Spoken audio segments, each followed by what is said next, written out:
Seguimos en Radar hablando de la elección del Contralor y como veíamos en los comentarios, doctor Ritter, hay un nombre que se sabe es el candidato del Ejecutivo, Federico Humbert, y también hay personas que piensan que si bien la Constitución designa a la Asamblea para que sea quien nombre al Contralor, ese Contralor tiene que tener algún tipo de vínculo o contacto o relación con el Ejecutivo. Desde luego, lo más importante es que en esta elección, y para muchas otras cosas, por supuesto, prevalezca la verdad. Cuando digo prevalezca la verdad, nosotros hemos visto aquí los dos diputados que no han dicho absolutamente ninguna mentira, pero han hecho gala de una gran habilidad diplomática, han hecho unas verónicas para salirse del tema, y así es como debe ser. Nosotros creemos que en efecto, la figura del Contralor es una figura demasiado importante para el gobierno, para el Ejecutivo y para el Legislativo. Es una falacia decir que como es el único funcionario que nombra directamente, o uno de los pocos que nombra directamente la Asamblea Nacional, el Ejecutivo no va a interferir. Sería casi, yo me atrevo a decirlo, sería casi una irresponsabilidad del presidente de la República que deje completamente al garete quién va a ser el Contralor General. Y lo digo porque el presidente de la República tiene una bancada en su partido mínima dentro de la Asamblea y que él no puede arriesgar porque compromete su propia administración si un Contralor no tiene el mismo grado de compromiso que él ha adquirido con la ciudadanía en materia de transparencia. El Contralor puede trancar una administración, así como puede darle los visos de transparencia y de honestidad que el presidente quiere transmitir. De manera que es una falacia decir que el presidente no se va a inmiscuir o no se está inmiscuyendo, sin que para mí eso sea ni violatorio de la Constitución, ni sea tampoco irresponsable. Sería irresponsable que él no dirigiera. Una cosa es imponer su criterio y decir por encima de todos los diputados, este es el que es, pero que él no dirigiera el esfuerzo para que el próximo Contralor fuera cónsono, o la escogencia fuera consona con los postulados por los cuales votó la ciudadanía el 4 de mayo.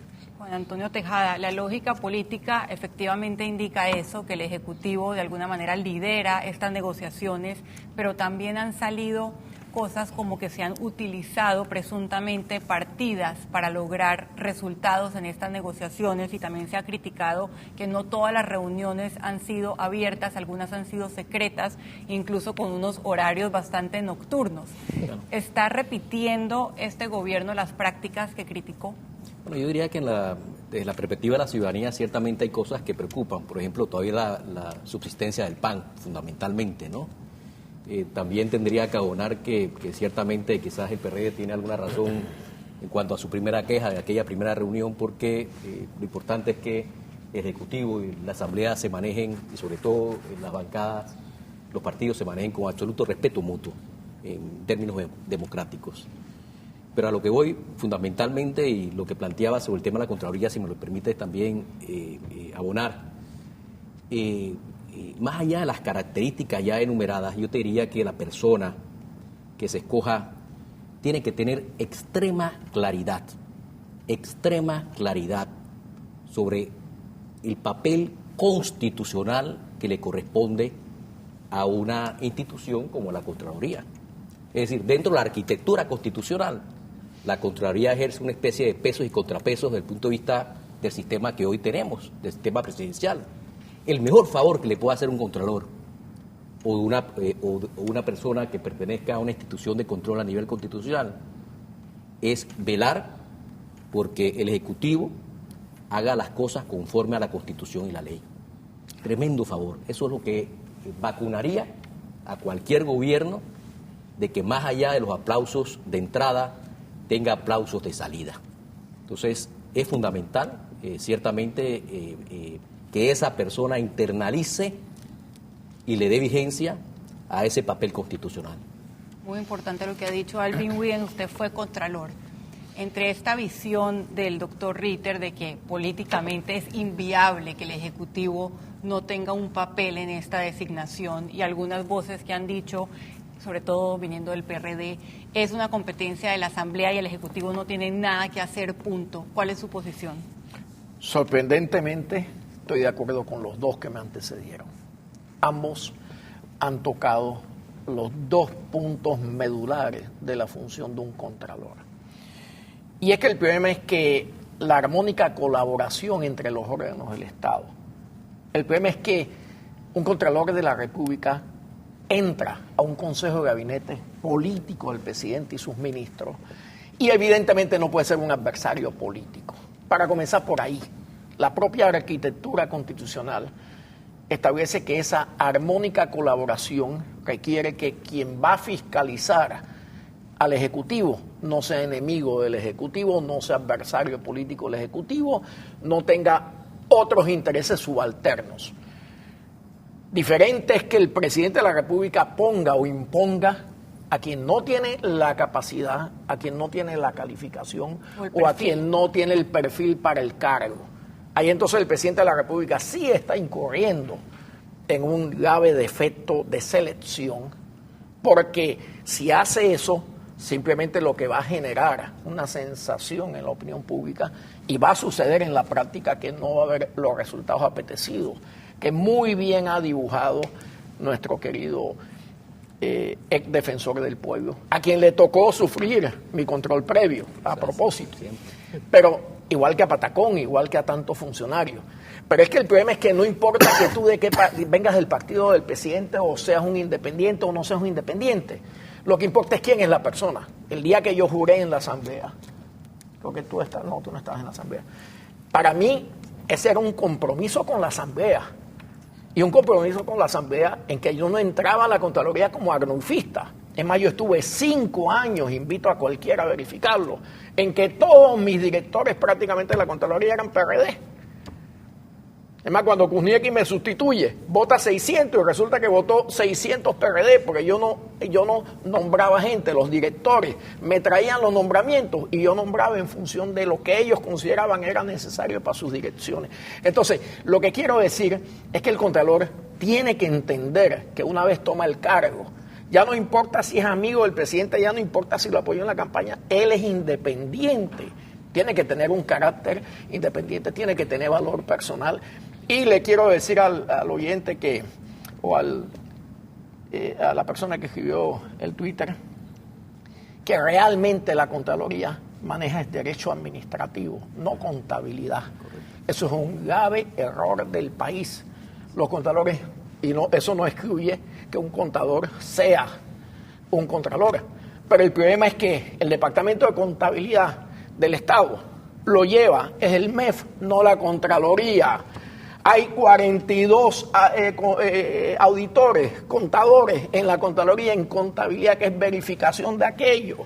Pero lo importante es el principio de legalidad administrativa, los contratos. Y para eso, desgraciadamente, y pese a que no le va a gustar a los contadores, el mejor capacitado es un abogado. Bueno, eso lo he dicho todo. Auditor legal, realmente, importante reflexión, Javier Ortega. ¿A quién le corresponde realmente esta decisión tan importante? Después de lo que dijo el distinguido amigo Ritter, yo tengo que decir entonces que mejor quitemos ese pregón de que a la Asamblea le corresponde nombrar al Contralor y se lo dejamos al presidente igual, que él es el que toma la decisión y que la tomó en todos los últimos años que yo conozco, en los últimos años. Y yo no estoy de acuerdo, con mucho respeto, porque yo sí creo en lo que acaba de decir el licenciado acá. Es la persona, no es el partido. Es la persona que tú sientes ahí y su honestidad y su capacidad para hacer las cosas correctamente. Ustedes como bancada han elegido a Bernabé Pérez como candidato. Mi bancada lo eligió, yo no voté por él, pero mi bancada lo eligió. ¿Eso se va a mantener o va a ser el candidato a Habría que subcontralor? preguntarle honestamente a Benicio Robinson eso. Le voy a hacer un comentario, le voy a decir mi opinión. Yo preferiría que un presidente diga, nombren al Contralor, pues, nombren al Contralor. Eso es lo que a mí me gustaría que hubiese en este país. No al Contralor que, como dice, falacia que el gobierno no se meta o la responsabilidad o que nos dé al garete. Que yo no tengo capacidad para tomar una decisión sana y responsable de tomar una persona, hombre o mujer, que haga el trabajo que tiene que hacer. Aquí hay gente sana, seria y responsable en este país. pero no se atreven a decir yo quiero ser contralor porque saben que se maneja todo políticamente y que al final la varita mágica del presidente es la que decide quién es el contralor, no nosotros. Esa es la verdad. Y eso se ha prestado a mi estimado amigo Ritter durante todos los años de mi vida, que tengo 54. Bueno, no puedo tenerlo de la cuna, pero cuando ya comencé a pensar y a imaginarme las cosas, de que ese va a trabajar para el otro. Entonces, para mí, es la persona que pongas ahí, que salga que haga el trabajo que tiene que hacer, no para obstaculizar a nadie, ni para bloquear al gobierno, ni nada, sino para ayudarlo a que haga las cosas bien. ¿De qué nos hemos quejado toda la vida aquí? Nos hemos quejado precisamente de las cosas que han pasado con algunos contralores y el gobierno de turno. Los míos, los otros y los demás. Esa es la verdad. Entonces nosotros queremos venir a decir aquí que es irresponsable que el presidente no se meta. Para mí es un irresponsable que se meta, respetando la decisión y la postura del señor Ritter. Yo quiero que se siente ahí una persona que vaya a hacer lo que tiene que hacer y saber decirle al presidente esto tú no lo puedes hacer. No lo puedes hacer, no lo puedes hacer porque la ley dice esto, porque esto así. No diga porque yo no quiero o si quiero, sino porque la razón, la lógica y el trabajo le indica que tiene que hacerlo de esa manera. Cuando tú pones a tu amiguito, ese es tu amiguito, olvídate de lo demás. Luis Eduardo Quiroz, para cerrar. Sí, pero si se cumplen las normas, entonces el trabajo de esa persona va a ser muy sencilla, porque por simplemente se va a dedicar a Por eso que aprobar. la Contralora dice que ya cumplió con la ley. Bueno, No, es una burla. Eso Es no una es burla. ataque. Pero lo Eso no es un buen dice. ejemplo. nosotros somos testigos de Pruébale eso. que ya no cumplió con la ley, pues ese es el tema. La pregunta que le hago, Luis Eduardo, es, ¿se están utilizando los mismos métodos del pasado para esta negociación que es necesaria? No, pero estamos viviendo en una época diferente, en una época donde todo es más transparente, poroso y existen todas estas redes y medios de comunicación que así como difunden cosas que son positivas y son ciertas, también difunden a veces falsedades. Y tenemos que ser muy cautos en cuanto a lo que escuchamos y leemos en estas redes.